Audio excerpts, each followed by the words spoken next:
Israel అరబ్స్కు మధ్యలో యుద్ధాలు ప్రారంభమైపోయినాయి.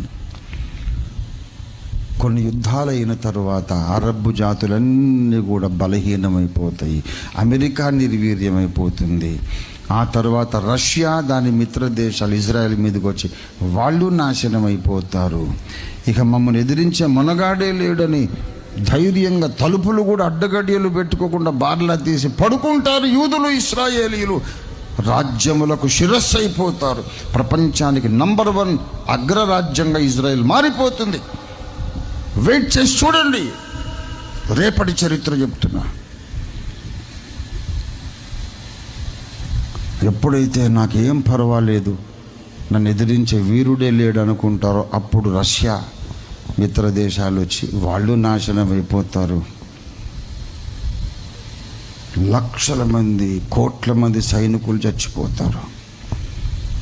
ప్రపంచ ప్రజలందరూ అడుగుతారు, బాబోయ్ ఇలాంటి రక్తపాతం ఇంకా మేము చూడలేమండి, నిర్యుద్ధ ప్రపంచం మాకు కావాలి, యుద్ధములే జరగని భూలోకం మాకు కావాలి అని భూ ప్రజలు ఒత్తిడి చేసినప్పుడు 10 మంది అరబ్బు రాజులు, గుర్తుపెట్టుకోండి, అరబ్బు రాజులు 10 మంది కలిసి దశరాజ్య కూటమి ఏర్పడి ప్రపంచ ఏక ప్రభుత్వం స్థాపిస్తారు.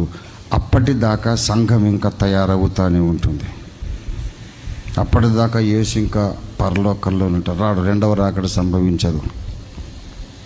అప్పటిదాకా సువార్త ప్రకటిస్తూనే ఉంటారు, ఆత్మల రక్షణ పొందుతూనే ఉంటారు.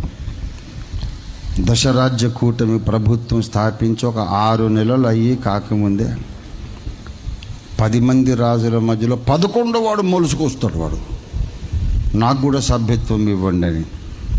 వాడే సైతాను కొడుకు, లూసిఫర్ కుమారుడు, నిమ్రోదు యొక్క పునరవతారం, వాడి అంతిమ అబద్ధ క్రీస్తు. వాడు 7 ఏండ్లు భూమిని ఏలుదామని సంతకం చేసి 3.5 ఏండ్లకే వాడి ప్రభుత్వం కూలిపోతుంది. అప్పుడు సంఘం ఎత్తబడుతుంది, పట్టపురాణి పరలోకానికి వెళ్ళిపోతుంది. ఆ తర్వాత ఇంకో 3.5 ఏళ్ళు అయ్యాక మహిమపరచబడిన భక్తులు, సంఘం యేసుతో పాటు భూమి మీదకి వచ్చి భూమిని 1000 ఏండ్లు పరిపాలిస్తారు. తర్వాత భూమి గతించిపోతుంది, కొత్త భూమి, కొత్త ఆకాశము సృష్టింపబడతాయి. మళ్ళీ సైతాను కానీ, తిరుగుబాటు కానీ, పాపము కానీ, శాపము కానీ, మరణము కానీ, వ్యాధి కానీ ఏది లేనటువంటి